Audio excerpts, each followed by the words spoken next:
Data is the new gold, digital gold. You see, data is an asset, and so must be properly handled and controlled. One of the most important steps is to assign responsibilities according to who has possession and legal ownership of the data. Those responsibilities are commonly associated with named roles. While organizations or businesses may define these terms and names themselves, they may also be defined in specific ways in laws, regulations, and contracts.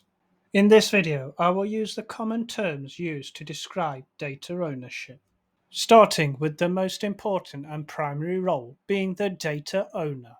The data owner has the rights and responsibilities for that data and is usually legally responsible.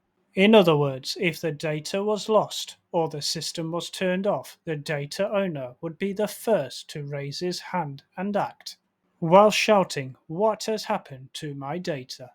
Now, interestingly, a data owner could be an individual, aka a person, but can also be an entity or business. What is more confusing is some international treaties and frameworks refer to the data owner as the data controller. And if that wasn't confusing enough, from a cloud perspective, the cloud customer is usually the data owner. Confusing, right? So let's expand with some important CCSP exam terminology tips. Firstly, don't get too hung up on the different definitions and terms for various data roles. Many businesses and organizations name these as they wish, but there is a general rule of thumb when it comes to the data owner or who is the data owner. The data owner is usually ultimately accountable, therefore ultimately liable. And more importantly, the data owner is generally the data controller. And again, to reiterate, the data owner or data controller may be a person or may be a business. Moving on to our next type of role, which sits usually under the data controller, being the data processor. The data processor again can be a person or an organization who manipulates, stores, or moves data on behalf of the data owner, aka data controller. Technical keynote. What is a definition of processing? Well, processing is anything that can be done to the data. Think copying it, printing it, destroying it, utilizing it, etc., etc. From an international law perspective, the cloud provider is a data processor, which means, as stated earlier, the cloud customer is usually the data owner. Now, that is a simplistic layman view, anyway, but actually, it's a little bit more complex than that. You see, the relationship between the data owner and data processor is not like this, but it's actually like this. It points in many directions, and here is an important CCSP tip for your exam.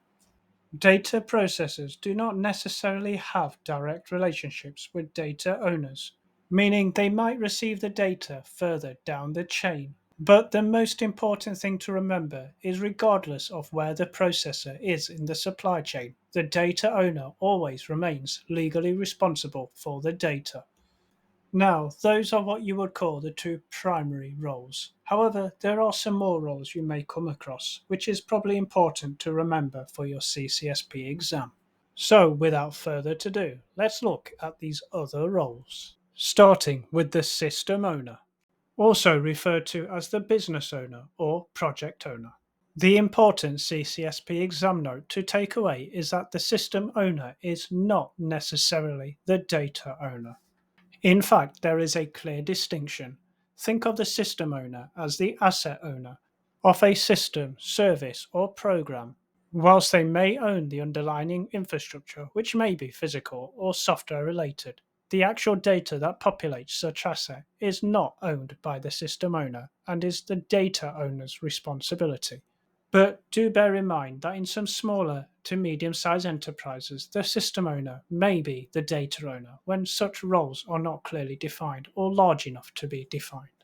Now moving on to the next type of role being the data custodian. The data custodian is the person or entity that is tasked with the daily maintenance and administration of the data. This means the data custodian has the important role of assigning security controls and processes as directed by the data owner. In many businesses, the data custodian may be a database administrator or even some type of analyst who inputs data into some tool.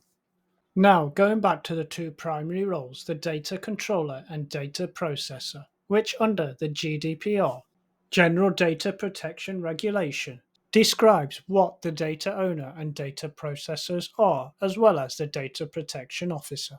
So now we understand the first part of the video, which was data ownership.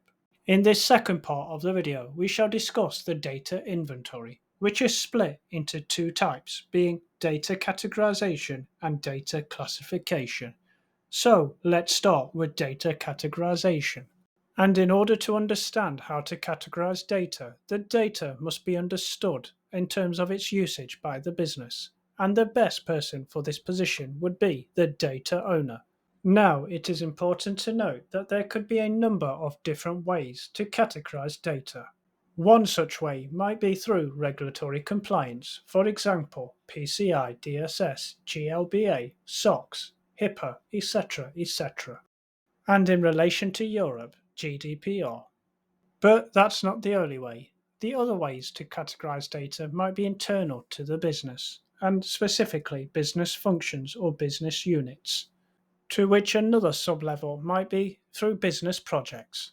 But regardless of the categorization method used, there is one key note that you should take away for the CCSP exam. The chosen data categorization method should be adopted and enforced uniformly throughout the organization.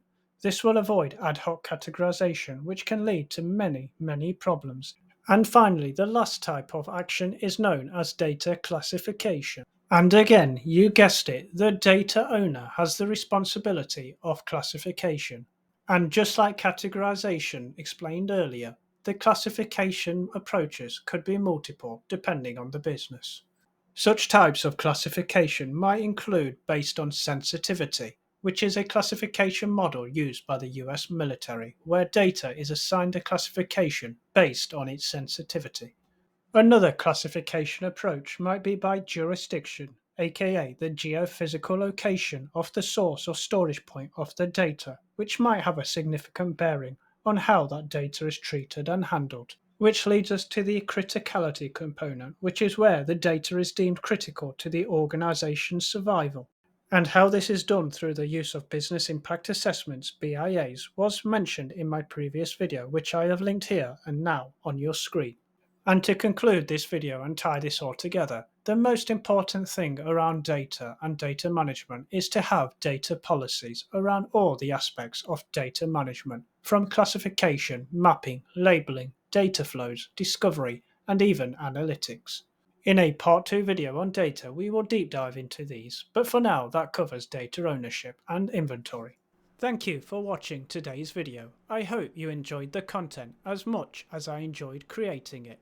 If you would like to see more content like this, it would be super fantastic if you could leave a like and subscribe to help support this channel's growth.